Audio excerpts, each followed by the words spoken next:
안녕하세요. 올해 20살 된 여학생입니다. 저는 아버지와 작년 12월 2일부터 실수를 하면 실수였을 그날 일로 어쩌면 평생을 돌이킬 수 없는 그런 사이가 되었습니다.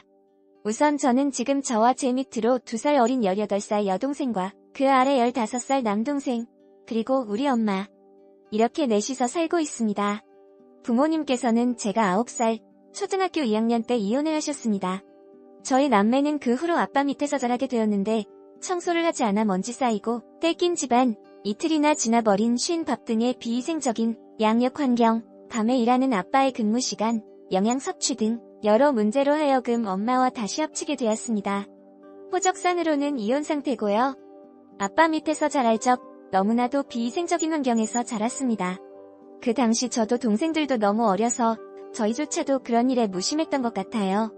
아빠가 근무 내릴 때에는 밤 12시, 새벽 2시까지 컴퓨터 게임을 하다 잠들고 주식은 콘프라이트 같은 간편식이었던 걸로 기억합니다. 밥을 해놓고 가셔도 죽 같은 밥인지라 먹기가 싫었고 안 먹은 걸 들키게 되면 아빠한테 혼날게 두려워서 밥을 먹은 것처럼 퍼서버리는 게 일상이었습니다. 두 분께서는 결혼하실 적 사랑 없이 양가 부모님의 소개로 만났다고 들었습니다. 두 분은 결혼을 하셨고 1년 후 가을에 제가 태어났습니다. 제가 점점 크고 생각의 수준도 커가고 성숙해져 갈 때 엄마로부터 전해 들은 옛날 이야기가 아직도 머릿속에 생생합니다. 저를 임신하였을 때 엄마는 아빠네 시골 할머니 댁에서 일을 도우며 같이 생활하셨다고 합니다. 그러다 배가 점점 불러왔고 출산을 앞두고도 어김없이 일을 하던 어느 날 갑자기 심한 통증을 호소하시며 아빠에게 애가 나올 것 같다며 병원에 가자고 하셨대요. 근데 아빠는 어머니께 가봐라며 내버려 두셨고 그때 할머니께서는 그냥 잠만 아픈 거다. 병원은 천천히 가봐라라고 하셨다 합니다.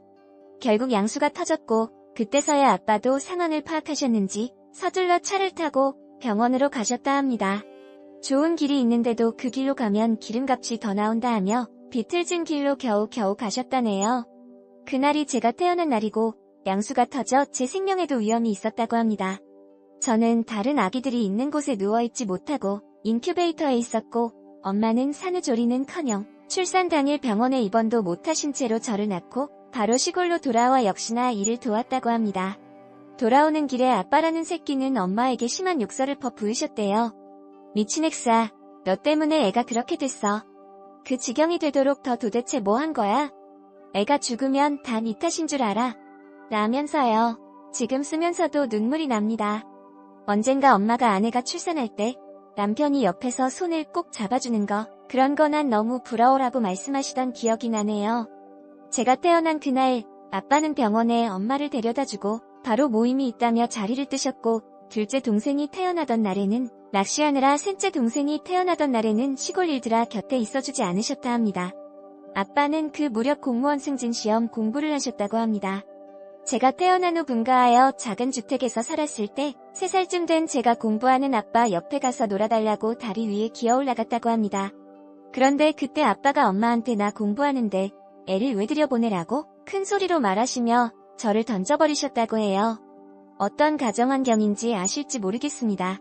엄마에게 가해지는 폭행, 언어 폭행부터 해서 저희 남매 역시 그런 폭행들을 당하고 보면서 자랐습니다.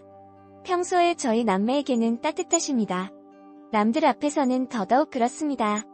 어디 가면 정말 인상 좋다고 진짜 잘하고 살 것 같단 소리만 듣습니다. 다만 자식을 사랑하지만 진짜 사랑해주는 법을 모르십니다. 따뜻한 격려, 위로 조언의 말은 일체 없이 무조건 체벌로 이어지고 경찰이 죄인을 신문하듯 의자에 안하고 언성부터 높이는 그런 모습을 보이십니다. 그런데 엄마한테는 좀 다릅니다. 정말 말 같지도 않은 이유를 가지고 엄마를 못살게 구셨습니다. 휴지를 왜 여기에 놨냐? 반찬이 왜 이거밖에 없냐? 내가 전에 먹던 컵이 여기 아직도 있다. 왜 안 치우냐 하는 걸로요? 초등학교 시절 어느 날엔 가족 모두가 아니 옆집 아랫집 윗집 이웃들 모두가 잠든 새벽에 술 먹고 들어오더니 갑자기 식칼을 들고 우리 남매와 엄마를 불러 다 같이 죽자고 너부터 죽자고 이리 오라며 공포에 떨게 했습니다. 정말 평소에는 남과 다를 것 없는 평범한 사람인데 집에만 들어오면 왜 그러는지 귀신이 쓰인 것 같단 생각도 여러 번 들었습니다. 그렇게 어릴 적 저는 그런 모습을 많이 봐왔고 아빠 앞에만 서면 부들부들 떨게 되고 성격도 점점 내성적으로 변해갔습니다. 내 주장을 펼칠 줄 모르고 남들 앞에서 위축되며 눈치 보게 되고요. 그래서 사춘기도 더 빨리 왔고 반항심도 더 크게 감정 기복도 심했던 것 같습니다. 사춘기가 오면서 저는 처음으로 아빠한테 대들기 시작했지만 항상 제가 맞고 욕을 먹어야 끝이 났던 걸로 기억합니다. 그러다 고등학교에 입학하고 사춘기도 끝나가고 정말 엄마의 마음을 여자 대 여자로 이해하고 느끼게 됐습니다. 하나하나 말하면 끝도 없이 많은 일이 있습니다. 아빠한테는 지금 따로 만나는 여자가 있습니다. 이 부분에 대해서는 저도 정말 기억하기도 싫은 일이 있으며 더 길어지기 때문에 생략하고요. 차도 2대나 있으면서 엄마는 면허증이 있는데도 아빠 때문에 차를 가지지 못하십니다. 차량 유지비가 더 든다면서요. 그러면 네가 가진 차 하나만 양보하고 같이 쓰던가 하자고 해도 무조건 안 된다며 강하게 거부하셨습니다. 엄마는 10년 전쯤 아빠의 한 달 300 월급으로는 부족하다 싶기도 하고 무지개 주부로만 살다가는 경제적인 자립 능력이 없다고 아빠한테 무시를 당할 거라며 유치원 교사 자격증 공부를 하고 싶어 하셨어요. 후에 아빠한테 유치원 교사를 할 테니 어떻겠냐고 물으셨지만 아빠는 그게 무슨 개소리냐며 그러다 유치원에 애 하나 다치면 네가 책임질 거냐며 무조건 부정적인 말들로 희망을 짓밟는 어두운 말들로 엄마의 경제적 자립조차도 용납하지 않으셨습니다. 그런 식으로 항상 엄마를 무시하고 당신한테만 의지하게 만들어 이러지도 저러지도 못하게 하셨고요. 정말 황당한 일이 제가 고등학교 1학년 야자를 하고 돌아왔는데 집안 분위기가 또 어둡더라고요. 무슨 일이 또 있었냐고 동생한테 물었더니 벌벌 떨면서 아무 말도 하지 못했습니다. 한참 후에 들은 이야기지만 그날도 별 이유도 없는 일로 엄마와 다투다가 엄마를 또다시 폭행하셨다 합니다. 그런데 갑자기 방 안에서 두려움에 떨며 귀를 막고 있는 제 동생 둘을 부르다니 너 이 새끼들 이 애미 맞고 있는데 가만히 있어? 왜 엄마 때리는 거 안 말려? 라는 터무니없고 말도 안 되는 황당한 이유로 동생들에게 천천히 다가가 안경을 쓰는 동생에게 안경 벗어라는 한마디로 던졌고 동생이 안경을 벗자마자 그 큰 손으로 사정없이 얼굴을 3번, 4번, 5번 내리치셨다 합니다. 그리고 남동생에게도 똑같이요. 남동생은 부엌하고 거실까지 약 2m 정도의 거리를 뒷걸음질 쳤다 합니다. 발로 차고 뺨을 때리고 주먹질을 하고 동생들은 너무 놀라고 상처를 받아 목 놓아 울지도 못했다 합니다. 그때 남동생 나이는 막 10살을 넘긴 나이였습니다. 평소에는 엄마에게 시비를 걸어 별걸로 트집을 잡아 걸고 넘어진 후 엄마의 양쪽 팔을 잡아둔 채 때리고 냄비로 내리치고 발로 차고 목 조르고 난리가 아닙니다. 그날은 괜히 9시 뉴스 다 같이 모여서 보자고 하더군요. 아빠와 같이 있기 싫고 또 기분 좋게 볼 분위기도 아니어서 엄마는 거절했는데 그 이후로 저랬습니다. 전 그날 생생 기억납니다. 엄마를 때리는 소리, 악을 지르는 소리에 두려움에 떨며 할머니에게 전화를 걸었습니다. 번호를 누르는 손이 너무 떨려 몇 번을 번호를 헛누르다가 겨우 걸었습니다. 아빠가 엄마를 때린다고요.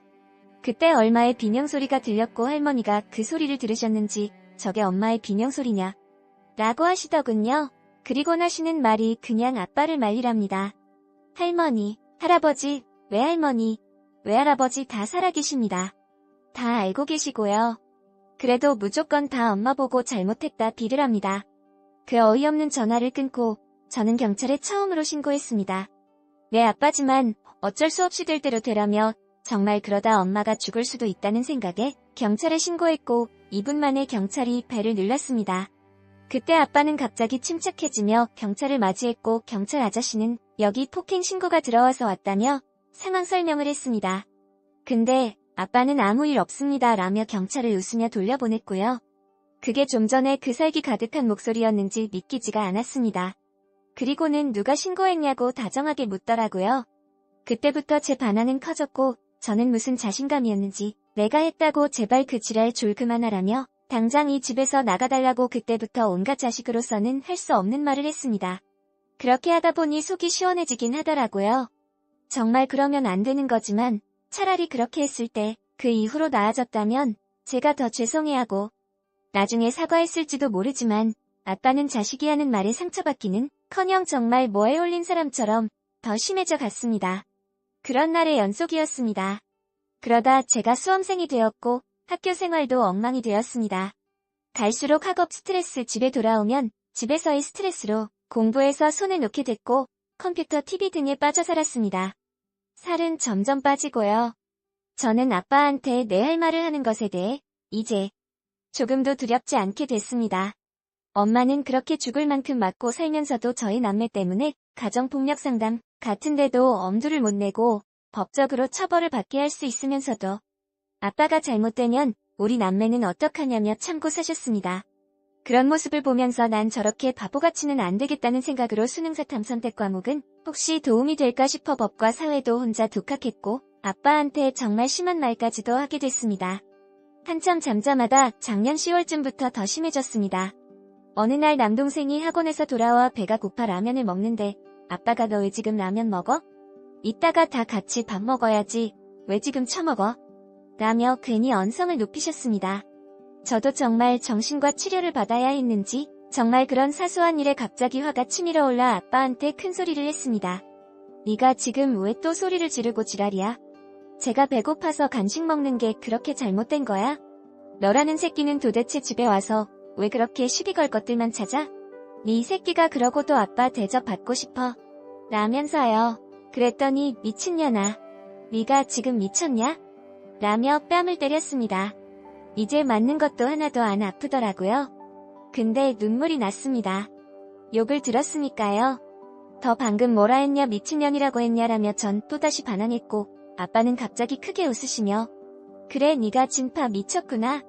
나 이제 더 몰라. 나한테 더 투명 인간이라 내 눈에 보이지도 않아. 지금 내 앞에 검은 쓰레기 같은 물체 뭐지? 비켜라고 하시더라고요. 시댄 방 안에서 공부하던 여동생은 코웃음을 쳤습니다. 정말 웃겼습니다. 그게 이제 50대를 바라보는 아버지라는 사람이 할 말인지 유치해서요. 존경심을 가질 수 있게 무거운 한마디를 하지 못하고 어린애처럼 구는 모습에 할 말이 없어졌고 그날 이후로 정말 아빠하고는 투명인간을 마주하듯 눈에 안 보이는 것처럼 생활했습니다. 한 달이 넘도록요. 이제 저도 동생들도 다 컸는데 그래서 엄마 아빠 싸울 때 상황 판단도 다 되는데 동생들이 가서 조곤조곤 타일러도 언성부터 높이고는 덜어 엄마한테 너부터 소리 질렀다며 오히려 더 큰 소리 치십니다.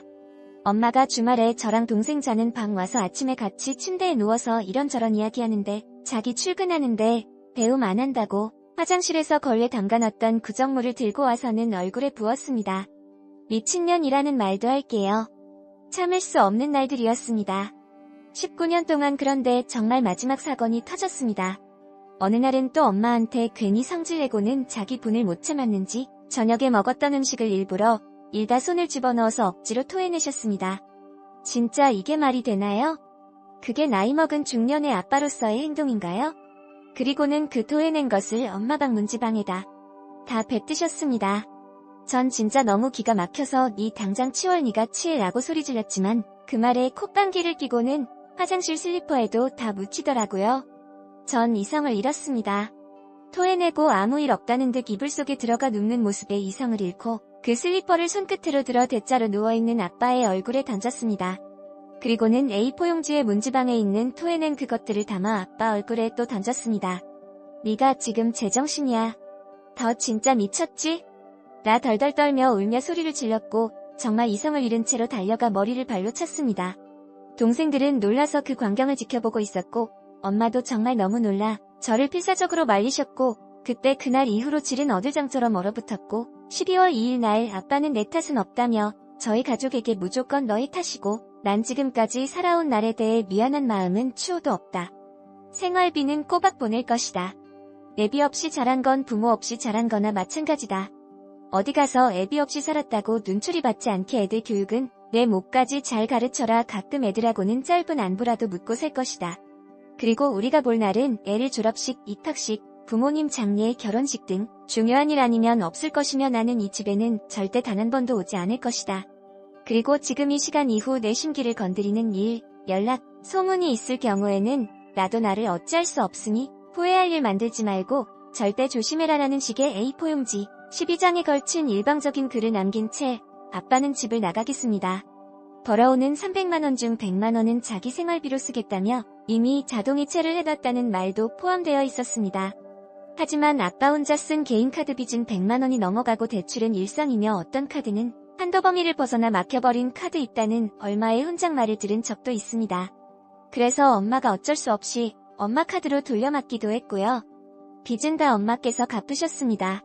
카드 고지서 날라오면 메모지에 아빠는 이러이러한 곳에 얼만큼 쓴 갚아야 할 금액 얼마씩으로 남긴 게 전부였고 엄마께선 그걸 밤새워 고민하고 걱정하고 막막해 하셨던 기억이 있고요. 지금도 집 나가서도 엄마께 문자가 오고 그런답니다. 네가 안 막으면 내가 하리. 네가 일해번 돈으로 어떻게든 막아라 라고요. 같이 살던 날에도 당신 개인적으로 쓰던 돈 때문에 저도 동생들도 남들 다 하는 거에 학원도 한 번 다니지 못하고 컸습니다. 저는 저희 집이 잘 사는 형편이 아니라는 걸 고등학교 때에서야 알았고요. 저는 괜찮지만 그때 당시 고등학교에 입학한 제 여동생, 그리고 중학교에 막 입학한 남동생은 어떻게 공부를 하란 건지 이제 방학되면서 보충교재도 사야 하고 쓸 데도 많을 텐데 저는 그날 제 행동을 후회하지 않았습니다. 무례하긴 했어도 정말 그동안 우리 가족이 당해온 수모를 생각하면 충분하다 하기도 부족한 그런 행동이었다고 생각합니다. 앞으로 커서 결혼하고 아빠처럼 자식들을 대하지는 않을지 또한 무척 걱정되는 부분이고요. 이제 2개월이라는 시간이 지났습니다. 마음이 약해집니다. 그냥 막막하기만 하네요. 빼먹은 부분이 있어 적습니다. 아빠가 나가던 그날 엄마랑 제가 집에 있는데 대놓고 거실에다가 밖에서 주워온 큰 종이박스 대여섯 개를 갖다 놓고 진짜 사소한 공구용 상자 같은 것들까지 다 챙기시더라고요. 저는 그걸 보고 눈치를 채고 엄마께 조용히 집 나가려는 거 아니냐 했고 엄마는 그 말에 아빠께 가서 왜 그래? 무슨 일인데? 나가는 거야? 라는 식의 말을 몇 번이나 했지만 아빠는 단 한 번도 대답을 하지 않고 짐을 다 싼 후 자동차 트렁크에 짐을 싣고 올라와서는 제 방에 들어오셨습니다. 전 그때 아빠 짐 싸는 소리, 움직이는 소리 듣기 싫어서 이어폰을 끼고 괜히 방 정리를 하고 있었습니다.